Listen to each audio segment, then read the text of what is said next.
We have Tom Campbell, Carol Etherington, Carol,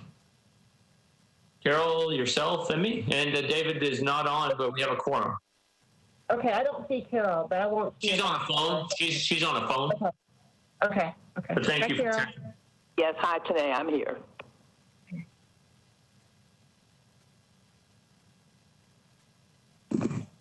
I think Dr. Bailey is the 364 number. Okay. You tell me when we're ready to go with MNN or MM, whatever it's called. All right, this is a 10-second countdown for going live with MNN. 10, 9, 8, 7, 6, 5. All right. Thank you all for joining this called meeting of the Board of Health to discuss the topic of face masks in Nashville. Prior to that discussion, I would appreciate a motion from the board to allow for electronic meetings for the purpose of conducting emergency and essential business of the Board of Health, and any rules to the contrary be suspended. Is there a motion for such? So move. It's Ms. Etherington, second Ms. Franklin. All in favor? Anyone? Really, the three of you? All right, great. Any against or abstentions? I'm not voting. All right, thanks. All right. So I've called this meeting of the Board of Health to help move our city forward as we fight COVID-19. When this pandemic began, the Board of Health declared a public health emergency, authorizing the Director of Health, Dr. Caldwell, to take necessary steps to slow the spread of the virus in our city.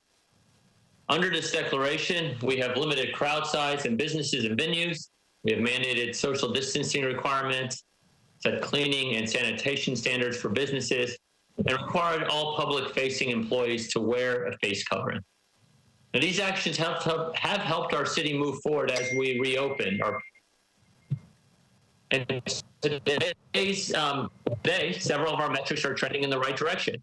Our city's testing capacity is double what it needs to be for a city our size. We've added more than 120 contact tracing resources to help us identify and track this virus. Our hospital capacity is in satisfactory range, and our city's mortality rate is below that of the state and our nation. However, I think everyone here knows the 14-day rolling average of new cases and our transmission rates are not trending in the way we want it to be. Now, this is a cause of concern, and we must do everything that we can as a city to ensure the health and safety of our residents and visitors as we reopen. So today, I'm calling on the Board of Health to move to require the Public Health Department to implement a mandatory mask requirement for any person who is out in the public in Nashville and Davidson County. Now, the data is clear. Wearing a mask helps reduce the spread of this disease. You know, on a recent study from Health Affairs, it shows us that similar mandates in 15 other states and the District of Columbia have prevented up to 450,000 cases in just 7 weeks. We've also seen other cities and states like Montgomery, Alabama, Boston, Memphis, and North Carolina go to similar measures to protect their citizens. Now, to date, we have been encouraging our citizens to wear masks when out in public. Now, some have, but I think most of us have seen and most have not. But now is the time to take the next step and require facial coverings for those out in public. We need to take care of each other and look out for each other. And the best way to do that is to wear a mask. Now, such safety requirements are not new to society. You know, today it's mandatory to wear a seatbelt in cars. It's mandatory to wear helmets when riding a motorcycle, and it's mandatory to drive a certain speed limit. These measures were put in place to protect ourselves and each other. Wearing a mask does exactly the same thing. So we are in phase 3 of our reopening, and we want to keep moving forward and not go backwards. Some of you may have seen just today, Texas and Florida regressed in their reopening plans. We don't want that to happen in Nashville, and making masks mandatory will help us prevent that.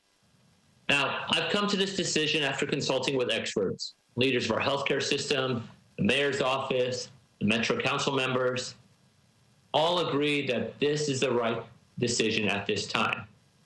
Those who've expressed their support of this decision include Mayor Cooper, Vice Mayor Schulman, Councilmember Hurt, who chairs the Health Committee, the Council's Minority Caucus, Councilmember Stiles, Dr. Hildreth of Meharry, as well as the leaders of Vanderbilt University Medical Center, HCA TriStar, St. Thomas, and Nashville General. And so with the board's approval, I would like the board to agree that we believe that mandatory face wearing is essential for combating this pandemic. And as such, in my capacity as chair of the Board of Health, instruct Dr. Caldwell and the Metro Public Health Department to implement a public health order that will mandate the wearing of facial coverings for anyone out in public in Nashville and Davidson County. Now, I know that as the experts in the department draft such a resolution, we understand the need to draft this policy with thoughtful consideration. But I believe that our intention and request is clear. Masks save lives, and we need to do all we can to save the lives of Nashvillians. So I ask that we act now.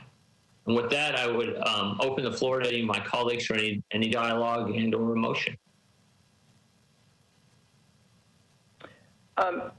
Alex, I Ms. do have one Franklin's question. hands up. Okay, go ahead, Carol, and then we'll go with Ms. Franklin. Okay, I just wonder about people eating in restaurants. Is it that we are asking that they wear them to the restaurant until seated and then have their meal? Sure. So what I'm asking for somebody to motion for is to have the public health department experts work with legal to come up with a policy that makes sense, right? So that's one of these nuances that I brought up in my opening statement, right? I mean, okay, maybe exactly what you just described, that you wear it in and out, but obviously when you're eating or you're sitting at your table, maybe you don't. These are nuances that I want our experts to spend some time thinking through, and I don't want us as a board to necessarily get through that, but I think what I want as a board is for us to set a policy that it's been proven good public health practice that wearing masks saves lives, and we want our public health department to work on a policy to do this in a short time frame. That is what I hope to get out of this discussion. Ms. Franklin, is that fine? Is that, you get all your points? Okay, Ms. Franklin. I also agree that we should move toward the public wearing masks. However, I think that we should, as a board, since we're here today at this time, we should offer some criteria for the director to consider when crafting this policy. We want it to be efficient, but I do have concerns, and I just wanted to at least note a few of those concerns, if it's okay. I think Carol mentioned restaurants. I'm wondering about individuals when they're outdoors exercising, either biking or running. I'm wondering about how businesses would enforce versus individuals walking down the street, particularly in this heat. And I'm wondering about enforcement. What would enforcement look like? What could it look like? What other cities do we have to look toward that have been successful in enforcement? And also, what is the underlying message? If we do have public health measures in place, like for seatbelts and so forth and so on, and we know that not everyone gets a citation when they're not wearing a seatbelt, what do we hope to achieve at the end of the day? I just wanted to at least get those out on the table for discussion. Thank you. Dr. Campbell. Can you hear me? Yes. I just wanted to say enforcement will be difficult, and there are going to be a lot of people that are going to be unhappy with it. On the other hand, I think it will increase the number of people who comply, because it will at least make them think about, should I wear a mask or not? And secondly, I think economically we need to do this, because if we can't reduce the rate of COVID, it's going to impair the further opening of businesses and people getting back to work. This is a simple, proven measure, and we would be remiss in not kind of getting it done. There's an economic reason to do it, as well as a health reason. That's all. Yeah, how to enforce it, that's going to be a problem. Okay, all very great points to bring out as for consideration by the department. Would anyone be willing to I guess motion that this becomes a policy of the department, the policy of our board, that we want to at least implement mandatory mask wearing in public with, again, the nuances as brought up? I'd be open to that motion. So just practically, I am open to that motion to answer your question, but just practically, what can we expect with regards to turnaround time for developing a policy? If we're going to be expedient about this, it would be great if we could make it specific, give it a time element for the policy to be developed and executed. I would like by the end of this weekend. That's why I'm calling a 4 o'clock board meeting, because every day, maybe sooner, right? Because every day saves lives. And that's why I felt that it was important to call this meeting today at 4 o'clock on the notice we gave, because I worry if we wait another 2 weeks or 3 weeks or whenever our next board meeting is, more people will be hurt by this disease. So I thank you for bringing that up, Ms. Franklin. I think, I think the sooner the better. But I think a couple of days is more than adequate. If you guys think differently, please speak up.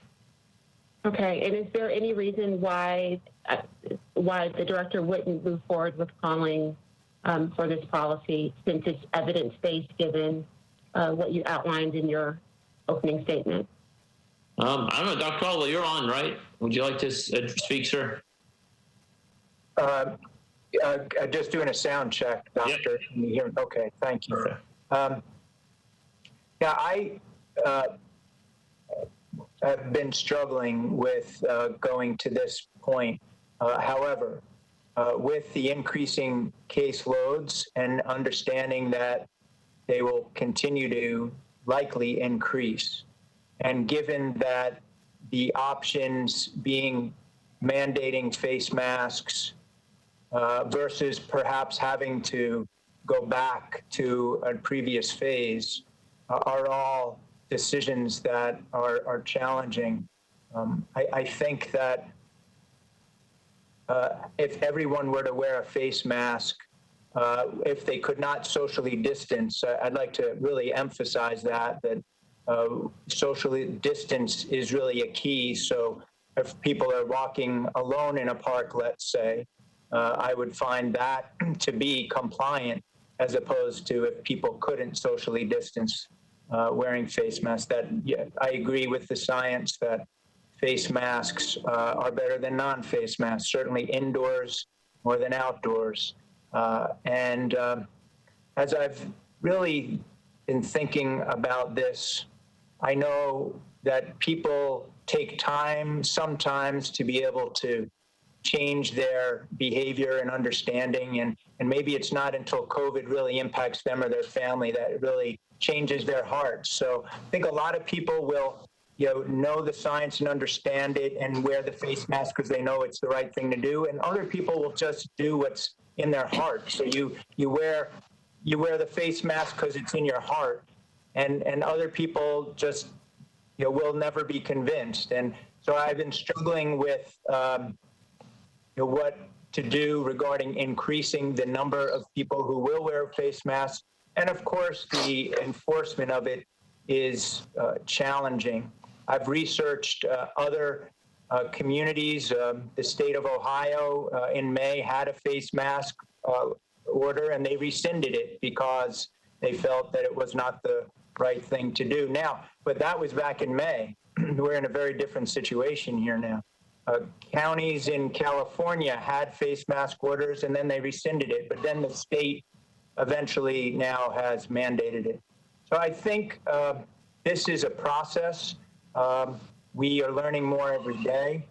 I think that if we can, I appreciate the board's thoughts on this, and I'd like to hear from every single board member, because I need your thoughts and guidance on if you think this is the right thing to do. Do you agree it should be both indoor and outdoor? And also, what are your thoughts about enforcement? Should it be just the business owner of an indoor establishment, or should we be enforcing this one-on-one with the person? So every bit of your thoughts that you can provide me really will help us here at the Department of Health and our team here, as well as the legal department, to make sure that we're crafting this in a way that takes into context all of your guidance. So I'll stop there for the moment. Thank you. Thank you. Mr. Frederick, I saw that you're on. Would you like to comment on this topic of making a board policy that the department work on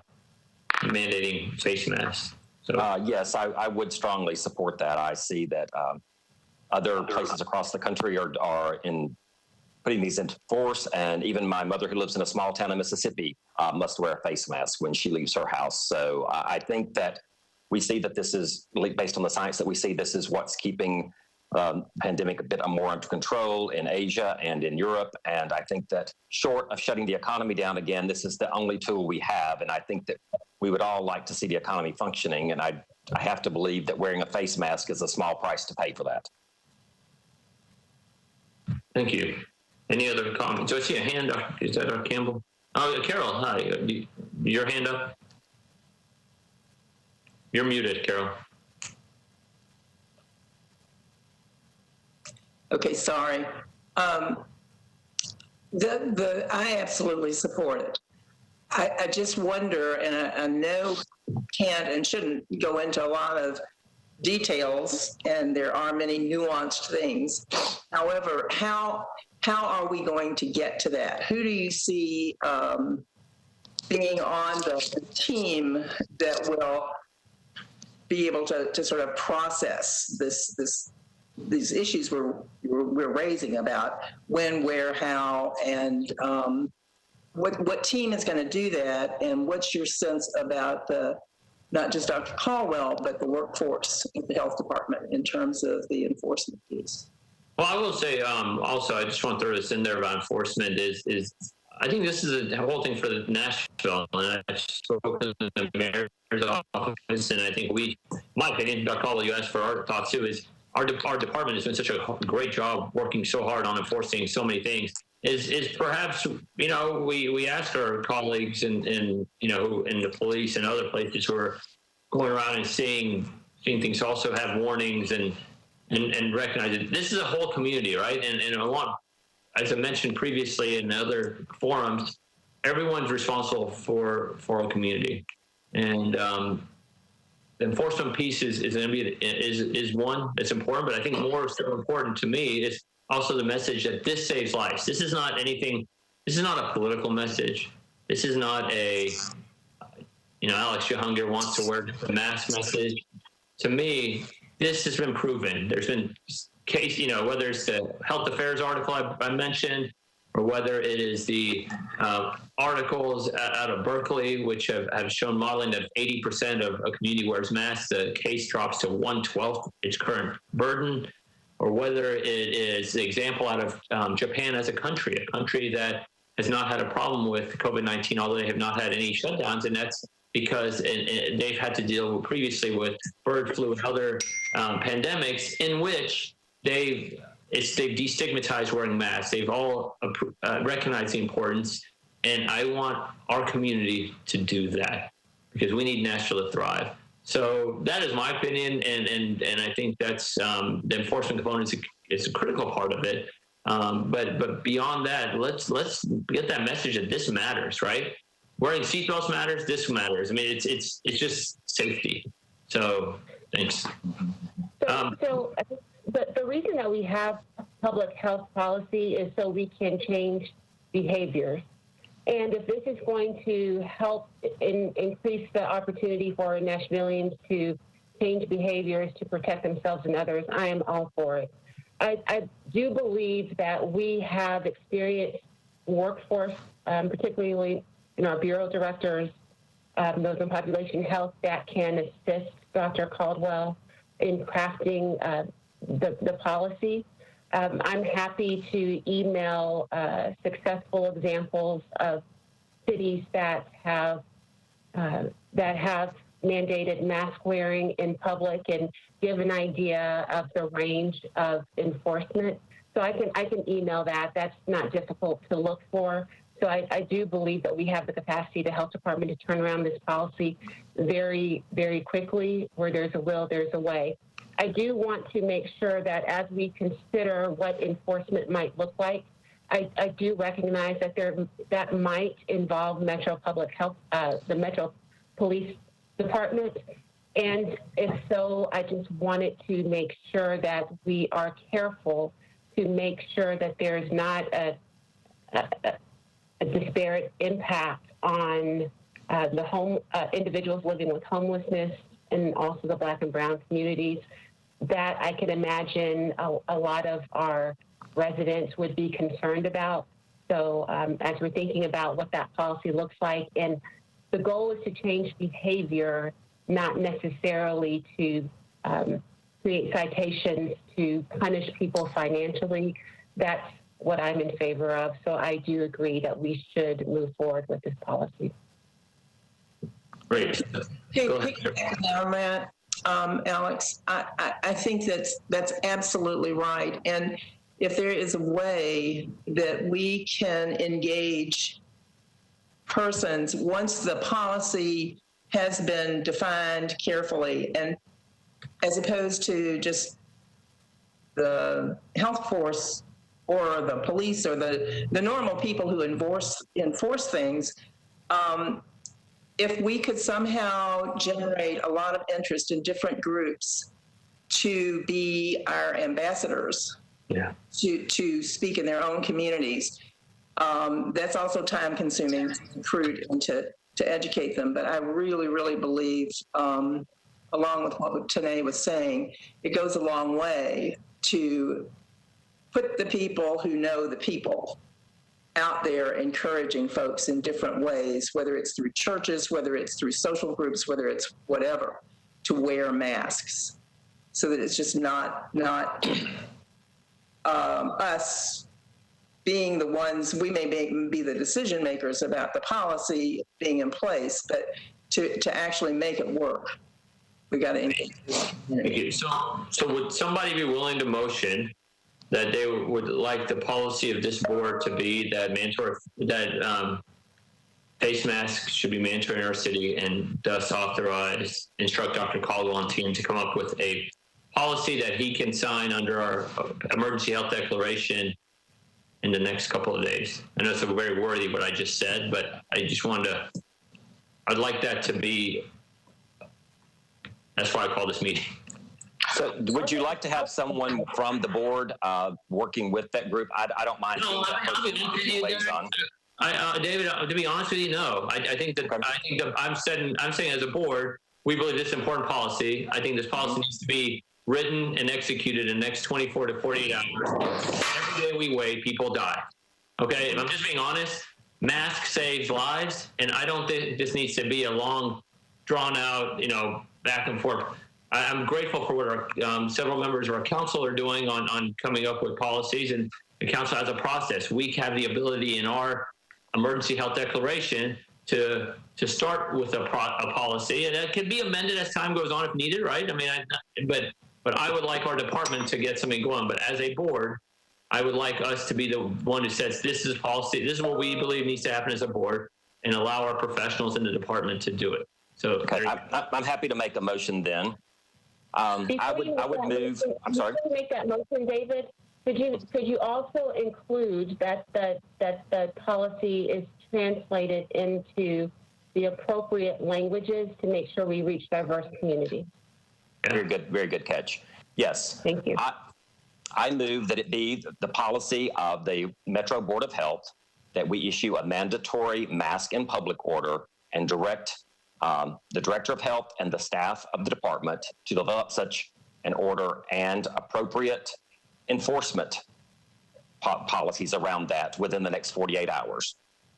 And that it be distributed in multiple languages so that we can reach all the public that we need to reach. Thank you. I second. All right, so Mr. Frederick, and I heard Ms. Franklin second. So there's Dr. Campbell seconded. Well, We have 2 co-seconds. Yeah. all right. Dr. Campbell seconded, sure. All right, so now I'm going to just go through the vote. Ms. Franklin? Oh, I'm sorry. Before that, I apologize. Any further discussion? There's been a motion and a second. Any further discussion?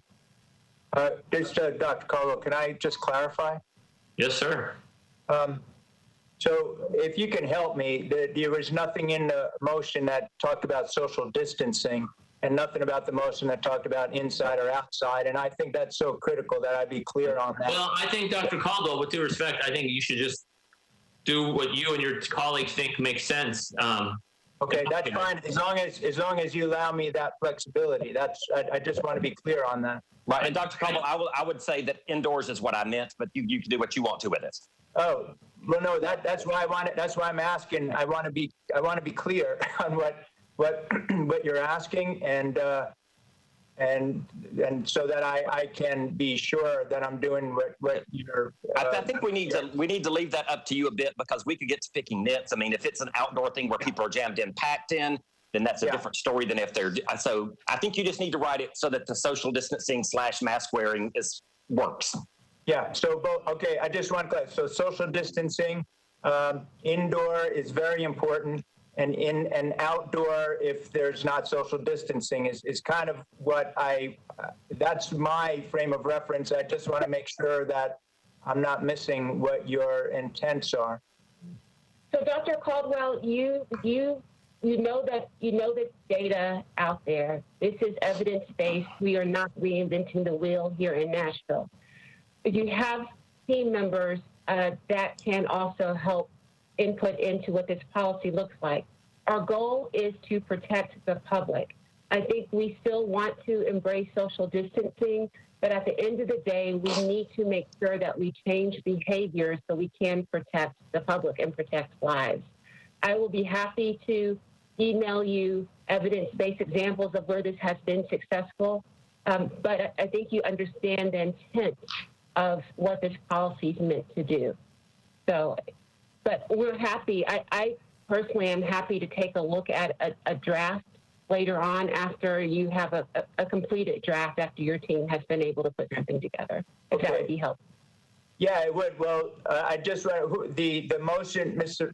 Frederick, that's why I want to be clear on the intent, because Mr. Frederick, you had said your initial intent was just indoor, but now it is indoor and outdoor.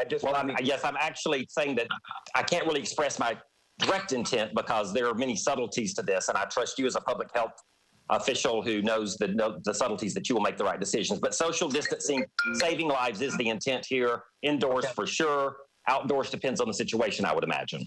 Okay. Thank you.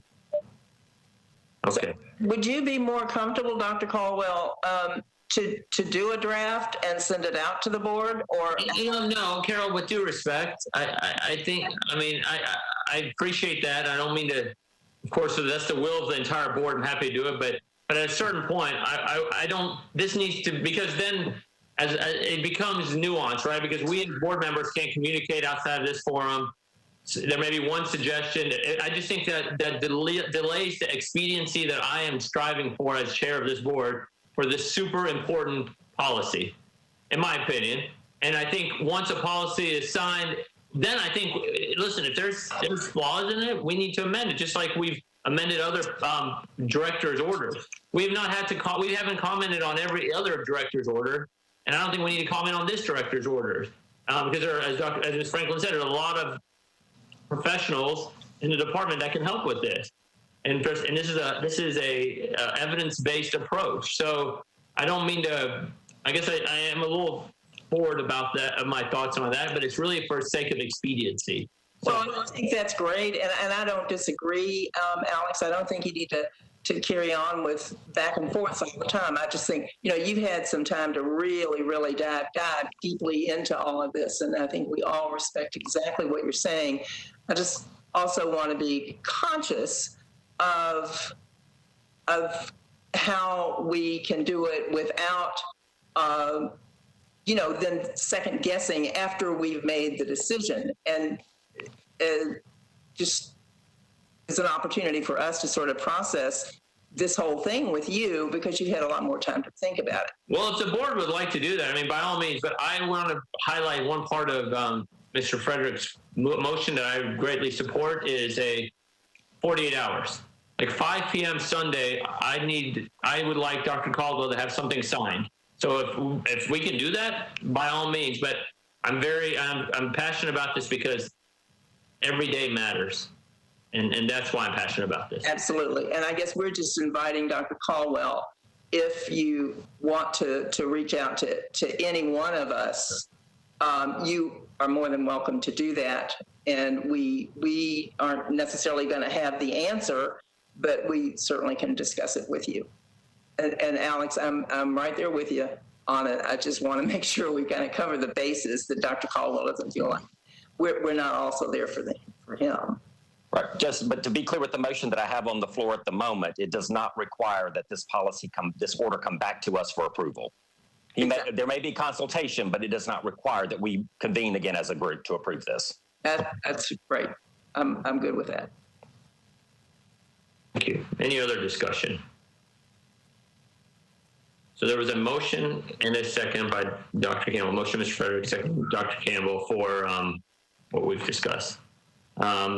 And again, by Sunday, 48 hours is Sunday, 5 p.m. So that's 48 hours and 21 minutes. Is how I would define that. So that's a motion. Second, any other discussion? Yeah, it's one more thing, Dr. Jay. I'd like to, Tom Sharp has always been a very, a part of all, he's a chair of our technical advisory assistance team on reopening. I just wanted to see if Mr. Sharp just had any thoughts or needed any clarifications. Thank you. I think we've got it. Thank you. Okay, thank you. Thank you. Any other discussion? Okay. Hearing none, I'll just run the vote since you said Ms. Franklin? Yes. Dr. Campbell? Yes. Mr. Frederick? Yes. And Ms. Etherington? Yes. All right, that's 4, and I'm no reason to vote as chair. So motion carries. I appreciate all of you for doing this. Dr. Caldwell, Mr. Sharp, and colleagues of health, thank you. I think this is an important moment for Nashville as we move forward with this. So thank you for everyone. Have a great day. Thank you. Thanks.